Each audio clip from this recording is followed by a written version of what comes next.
നമസ്കാരം. അർജുൻ ആയങ്കിയെയും സമാനരെയും പൂട്ടാൻ ഓപ്പറേഷൻ ഗ്രിപ്പുമായി ആഭ്യന്തര വകുപ്പ്. സംസ്ഥാനത്ത് 48 മണിക്കൂർ ഗുണ്ടാവേട്ടയ്ക്ക് തുടക്കമായി. ADGP പി വിജയന്റെ നേതൃത്വത്തിലാണ് പുതിയ ഓപ്പറേഷൻ. ക്രിമിനൽ കേസുകളിൽ പ്രതിയായി പോലീസിനെയും ഭരണകൂടത്തെയും പരസ്യമായി വെല്ലുവിളിച്ച് ഒളിവിൽ കഴിയുന്ന അർജുൻ ആയങ്കിക്കായുള്ള തിരച്ചിൽ പോലീസ് ഊർജിതമാക്കുമ്പോഴും ഇയാൾ പോലീസിനെ വെട്ടിച്ച് സ്വതന്ത്രനായി വിലസുന്നതിന്റെ ഞെട്ടിക്കുന്ന വിവരങ്ങളാണ് അല്പസമയം മുമ്പ് പുറത്തു വന്നത്. സംസ്ഥാനത്ത് പോലീസിന്റെ വലിയ സംഘം താവളങ്ങൾ അരിച്ചു പെറുക്കുമ്പോഴാണ് അർജുൻ ആയങ്കി മലപ്പുറം എടപ്പാളിലെ റെസ്റ്റോറന്റിൽ എത്തി ചായയും ഭക്ഷണവും കഴിച്ച് മടങ്ങിയത്. എടപ്പാളിലെ റെസ്റ്റോറന്റിൽ ആയങ്കി എത്തിയതിന്റെ ദൃശ്യങ്ങൾ പുറത്തു വന്നതോടെ അന്വേഷണ സംഘം നീക്കങ്ങൾക്ക് വേഗം കൂട്ടിയിട്ടുണ്ട്.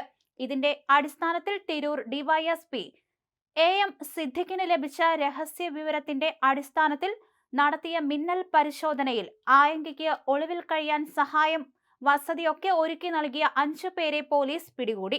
അതിനിടെ മുഖ്യമന്ത്രിക്കെതിരെ അപകീർത്തികരവും സമൂഹത്തിൽ സ്പർദ്ധ വളർത്തുന്നതുമായ രീതിയിൽ സോഷ്യൽ മീഡിയയിലൂടെ കുറിപ്പ് പങ്കുവച്ചതിന് അർജുൻ ആയങ്കിക്കെതിരെ പോലീസ് പുതിയ കേസ് രജിസ്റ്റർ ചെയ്തു.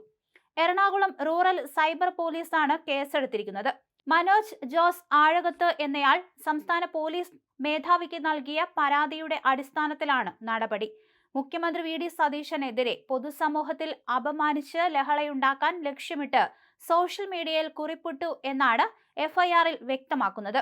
ഒളിവിൽ പോകുന്നതിന് തൊട്ടു മുമ്പായിരുന്നു ഇയാൾ ഈ പോസ്റ്റ് പങ്കുവച്ചത്. അതേസമയം പോലീസിന്റെ ഏത് നീക്കത്തോടും സോഷ്യൽ മീഡിയയിലൂടെ പ്രതികരിക്കുന്ന ആയങ്കി കണ്ടാൽ വെടിവെക്കാൻ ഉത്തരവ് എന്ന വാർത്തകളോട് മുട്ടിന് വെടിവെച്ചാലും മുട്ടുകുത്തില്ല എന്നാണ് കുറിച്ചത്. അർജുൻ ആയങ്കി വിഷയത്തിൽ നിയമപരമായ എല്ലാ നടപടികളും പോലീസ് സ്വീകരിക്കുമെന്ന് ആഭ്യന്തരമന്ത്രി രമേശ് ചെന്നിത്തല പ്രതികരിച്ചു. ആയങ്കിക്കെതിരെ തോക്ക് ഉപയോഗിക്കാൻ പോലീസിന് പ്രത്യേകം നിർദ്ദേശം നൽകിയതായി അറിയില്ലെന്നും റൌഡികൾ പലതും പറയുമെന്നായിരുന്നു മാധ്യമങ്ങളുടെ ചോദ്യങ്ങൾക്ക് ചെന്നിത്തല നൽകിയ മറുപടി. അതേസമയം പോലീസിനെയും ആഭ്യന്തര വകുപ്പിനെയും കടന്നാക്രമിച്ച് ആയങ്കിക്ക് പിന്തുണയുമായി സുഹൃത്തും കേസിൽ പ്രതിയുമായ ആകാശ് തില്ലങ്കേരി രംഗത്തെത്തിയത് പോലീസിന് പുതിയ തലവേദനയായിട്ടുണ്ട്. നിങ്ങളുടെ തോക്കുകൾ തികയാതെ വരും മിനിസ്റ്റർ, ഇത് ബീഹാർ അല്ല എന്ന കടുപ്പമേറിയ വരികളോടെയാണ് ആകാശ് സോഷ്യൽ മീഡിയയിൽ പോസ്റ്റ് ഇട്ടത്. അർജുൻ പോലീസിനെ പരസ്യമായി അവഹേളിച്ചതിനോട് യോജിപ്പില്ലെങ്കിലും പോലീസിന്റെ കള്ളക്കേസിനെ നിസ്സാരമാക്കാൻ കഴിയില്ലെന്നും താൻ എപ്പോഴും ആയങ്കിക്കൊപ്പം ഉണ്ടെന്നുമാണ് ആകാശ് വ്യക്തമാക്കിയത്. തെറ്റു ചെയ്തുവെന്ന പേരിൽ പൗരനെ വെടിവെച്ചു കൊല്ലാൻ ആഹ്വാനം ചെയ്യുന്നത് ജനാധിപത്യത്തോടുള്ള വെല്ലുവിളിയാണെന്നും തെറ്റിന് ശിക്ഷ നൽകേണ്ടത് കോടതിയാണെന്നും തോക്കല്ലെന്നും ആകാശ് പോസ്റ്റിൽ ഓർമ്മിപ്പിക്കുന്നുണ്ട്. ആയങ്കിയെ പിടികൂടാനായി ആലുവ റൂറൽ SP KS സുദർശന്റെ നിർദ്ദേശപ്രകാരം മൂവാറ്റുപുഴ ഡിവൈഎസ്പി KR മനോജിന്റെ മേൽനോട്ടത്തിൽ 11 അംഗ പ്രത്യേക സ്പെഷ്യൽ സ്ക്വാഡ് രൂപീകരിച്ച് അന്വേഷണം പുരോഗമിക്കുകയാണ്.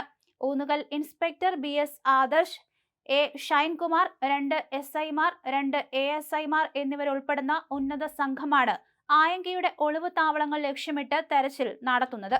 വർദ്ധിച്ചു വരുന്ന വെല്ലുവിളികളുടെ പശ്ചാത്തലത്തിൽ സൈബർ സെല്ലിന്റെ സഹായത്തോടെ ഇയാളുടെ ഡിജിറ്റൽ പാദമുദ്രകൾ പിന്തുടരാനാണ് പോലീസിന്റെ തീരുമാനം.